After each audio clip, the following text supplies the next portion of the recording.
Good evening and welcome again to our lessons recorded for us and shown on the through the internet. And we appreciate again Rob for doing all of this work for me. I know that it's a pain for him to have to sit here and listen once and then review it twice and then listen to it again. So I appreciate that. But we're looking at sayings from Psalms as a continuation of a short series on the book of Psalms, because as we read through in our daily Bible readings, when we started this, we had just finished the book of Psalms. And that, of course, being the longest book with the longest chapter in it, it did take us a long time to get through that. So I was looking at various things within these Psalms. And so today's psalm, and the title of this particular phase of that series, is called His Mercy Endures Forever.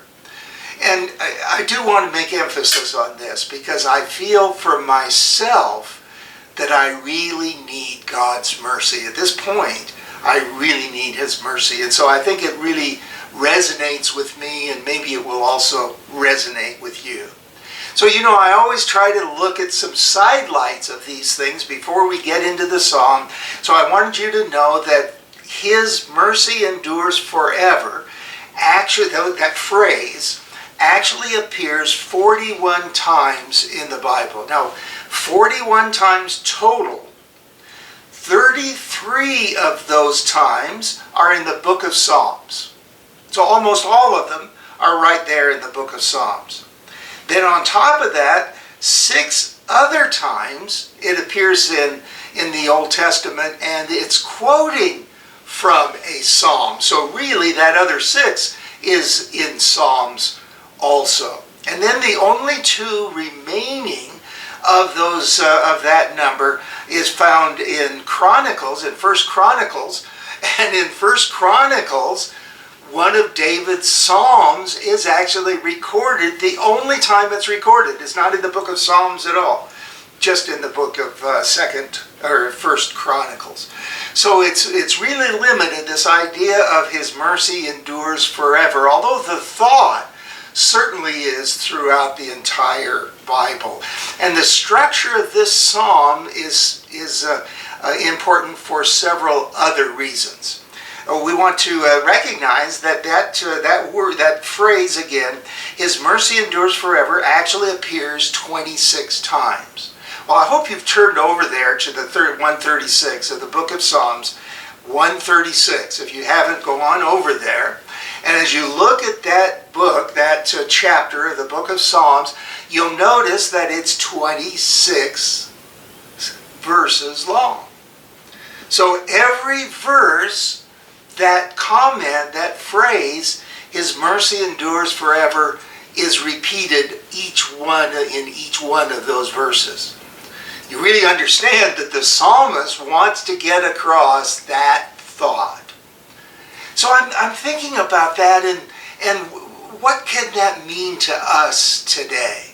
Well, I want to review that psalm, and we'll go through it verse by verse, at least partially, and we'll look at what he says there. And I think maybe it would give you inspiration, and maybe this is a little bit of a homework assignment. Remember, I said we're digging deeper, so maybe we should have some homework. So when we think about this, keep in mind what's being said in the psalm, and then think about maybe writing one yourself. I'll challenge you again at the end of the lesson to sit down and do that. Go through the history of your life, or maybe several generations of history, or maybe just a few days of your history if it's that eventful, and think about what God has done for you. And then think about this psalm and the psalmist as he wrote. So again, each one of these that I'm going to read is the verse from the psalm. Of course, it's from the New King James Version, which is the one I primarily use. So each one is from that wording, but I've taken off the end that says His mercy endures forever, and we'll talk about that in one place near the end of this lesson. So here's the first 3 verses of that psalm. Oh, give thanks to the Lord, for He is good. Oh, give thanks to the God of gods. Oh, give thanks to the Lord of lords. So let's look at those really carefully. Again, the Lord at the beginning of that psalm, in verse 1, the L-O-R-D, generally speaking, in most translations, you'll find that's all in caps. They may be small caps, but it's generally all caps, and that means that it's that word again that in the Hebrew means the name of God. But it's written in 4 consonants, 4 letters, but 4 consonants, so that there's no way you could actually pronounce it. And we talked about that, I think, maybe even just last week. And the friend of mine that writes that way, the word God in today's world. But anyway, that's what that Lord is. And notice what he says, for he is good. Then he goes on to say, oh, give thanks to the God of gods. Now, wait a minute. Well, I think the psalmist was not giving in to a multiplicity of gods. Notice that gods that's plural is not capitalized. So I don't think he's recognizing that there really are any gods. But I think he's telling the reader, if you think there are gods, and many, even of the Hebrews, unfortunately, really did believe in polytheism. We believe in monotheism. And then that's a little difficult to explain because really we have a triune Godhead. That's still monotheism. But the psalmist here was giving vent to the idea that there might be a reader that thinks that there are multiple gods, and he's saying our God, Elohim or Yahweh, is above all of those. In fact, he is the God of all of those. And then in the 3rd verse, give thanks to the Lord of lords. And again, we think about that he, Jehovah God, we think about this God that we worship, is Lord over all possible lords. Now that could have a heavenly meaning if you think there are other ethereal lords.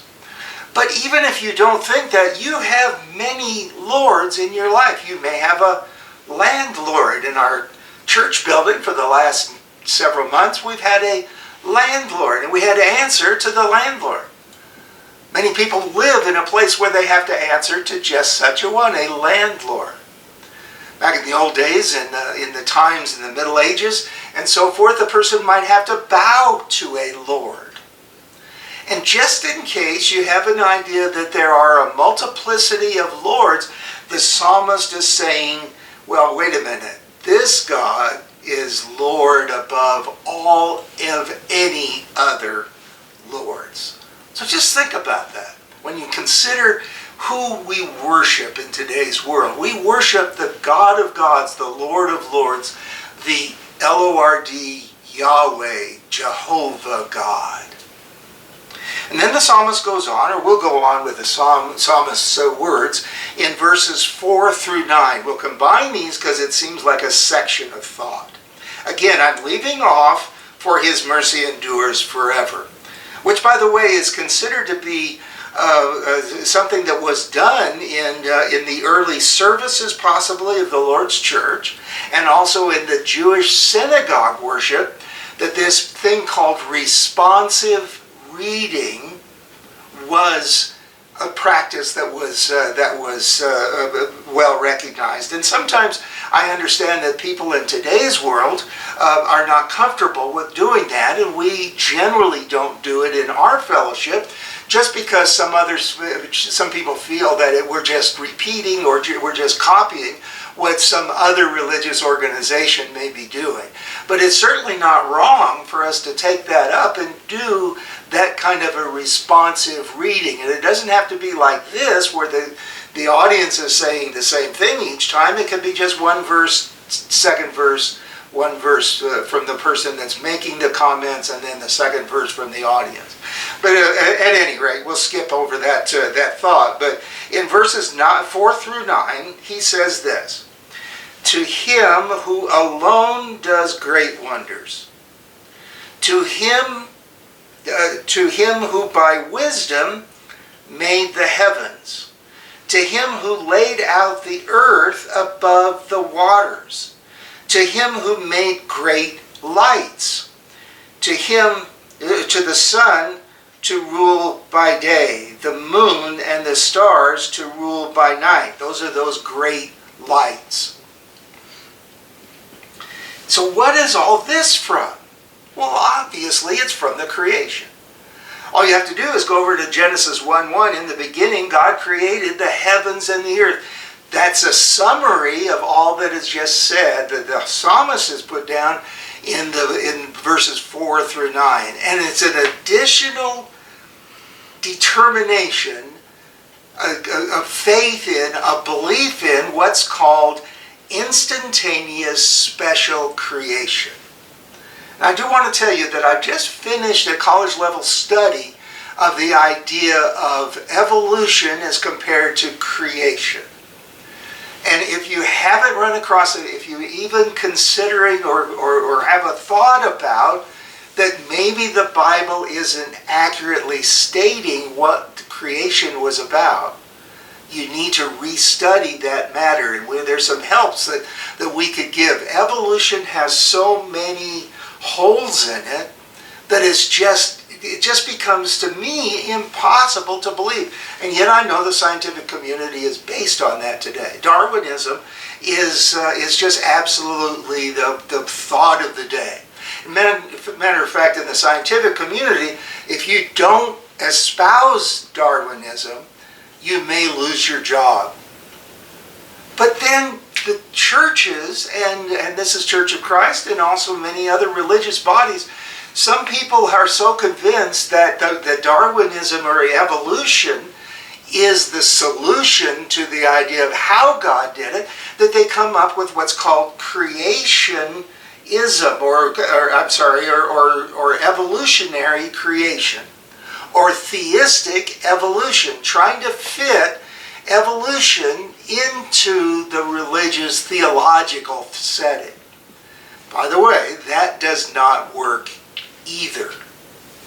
So someday we'll put together a lesson about that so that we can more fully explain that. But if you come across that or you're thinking along those lines, I'd be happy to chat with you about it.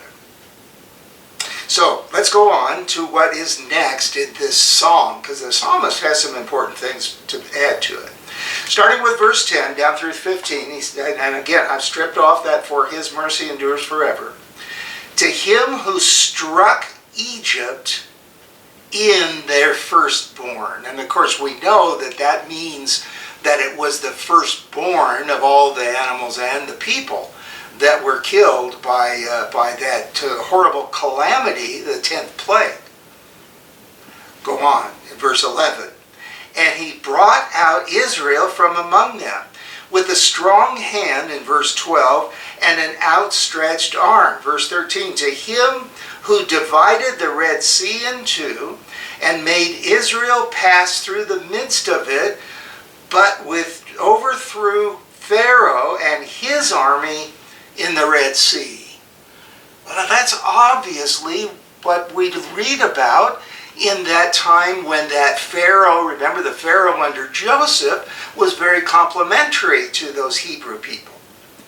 But now came along, according to Exodus 1:8, a Pharaoh that did not know Joseph. So that history has now been lost. And we realize what happened there, according to the scriptures, is that Moses was appointed. And remember in Exodus chapter 5, verse 1, he is told to go to Pharaoh and say, "Let my people go."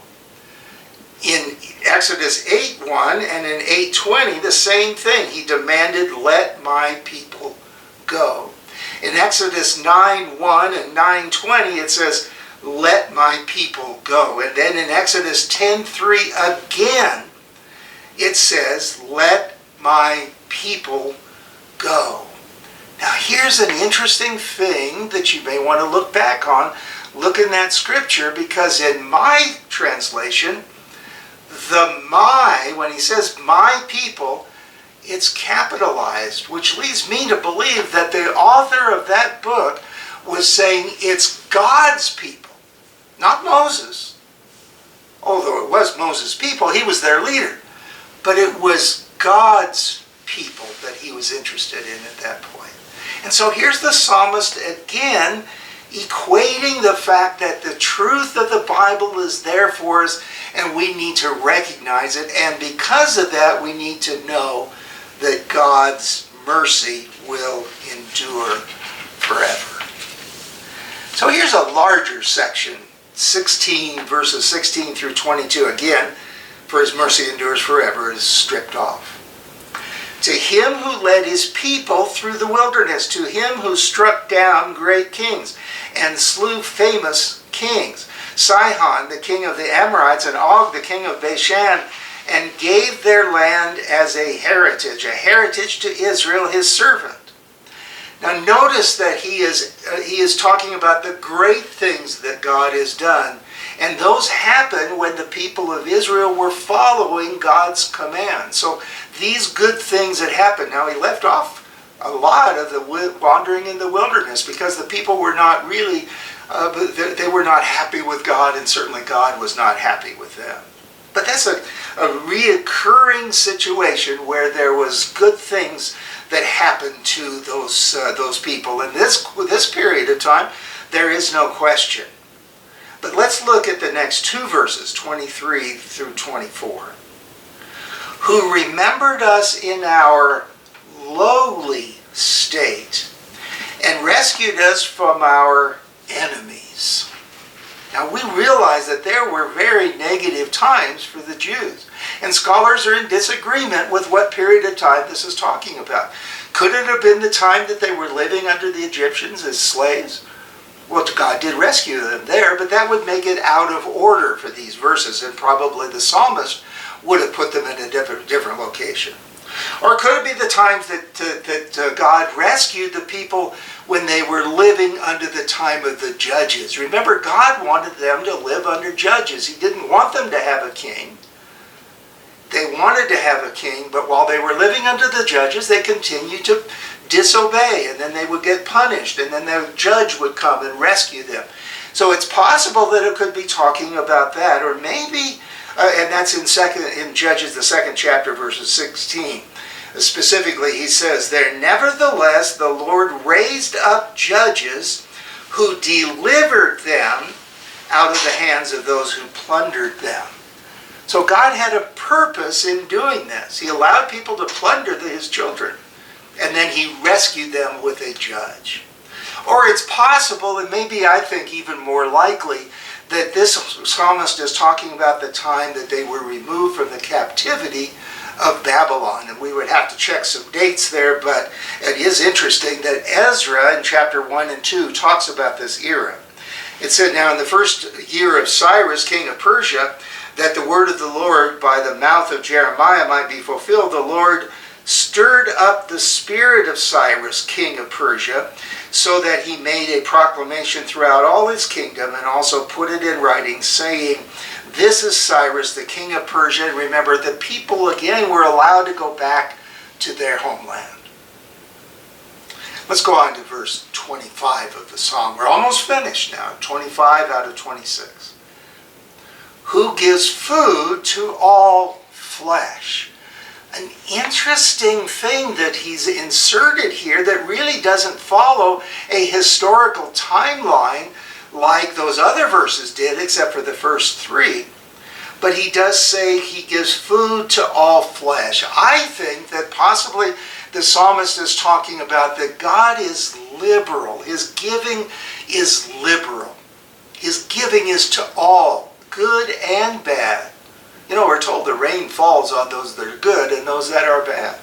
We know that bad things sometimes happen to good people, but sometimes bad things also happen to good people and to bad alike. So the food, he says, is to all flesh. And then he finalizes this whole thought in verse 26 Again, I'm not reading his mercy endures forever, but it's there again. And he says again, oh, give thanks to the God of heaven.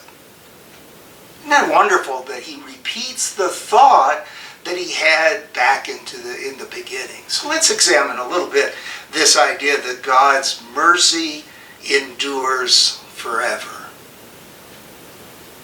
Forever is one of those really difficult things for the human mind to accept. I don't know if you've ever had anybody try to describe what eternity is like. And I heard this one years ago, and so I'll repeat it, but it falls way short. Just think of a large steel ball. Make it the size of the earth. And one little tiny bird flies from someplace, we don't know where, but he comes and he rubs his beak against this giant steel ball. His tiny little beak rubs against the giant steel ball, and so he rubs away a little bit of the steel. And he comes back every year. And when he gets the ball completely worn away, eternity has just begun. I like the song that we sometimes sing. When we've been there 10,000 years, bright shining as the sun, we've no less days to sing God's praise than when we first begun. His mercy endures forever. And then here's a lesson for all of us. This is a guide. Jesus gives a guideline of what our mercy should be. Luke the 17th chapter, verses 3 and 4. Luke chapter 17, starting with 3. Take heed to yourselves. If your brother sins against you, rebuke him, and if he repents, forgive him, and if he sins against you 7 times in a day, and 7 times in a day returns to you saying, I repent, you shall forgive him. Hard for us as humans, but that's God's guidelines. Read with me also Matthew chapter 18, starting with verse 21. And I know you're familiar with this, but this is old Peter coming along again. It says, for Peter came to him and said, Lord, how often shall my brother sin against me? Notice he blames the brother first. So it starts with the brother, it's all his fault. And I forgive him. Up to 7 times? He thought he was being generous. Jesus again has to put him in his place, and that very obvious teaching is, Jesus said to him, do not say up to 7 times, but to up to 70 times 7. And why is that? Because God is saying by the time that happens, you're going to forget all about all those first chances. And it's going to wind up every time. His mercy, God's mercy, endures forever. And then again, we find in Ephesians chapter 2, verses 4 and 5. Ephesians 2, 4 and 5. But God is rich in mercy because of his great love with which he loves us. Even when we were dead in trespasses, made us alive together with Christ. By grace, he says parenthetically, you have been saved. So here's the challenge. Write out a song with your history, with things that God has done for you, just like the psalmist did in 136. And then add, after every single time that God has been there, say, his mercy endures forever. And then you've got a personal psalm that claims that God is on your side. Thank you for listening, and we'll talk again, Lord willing, next week.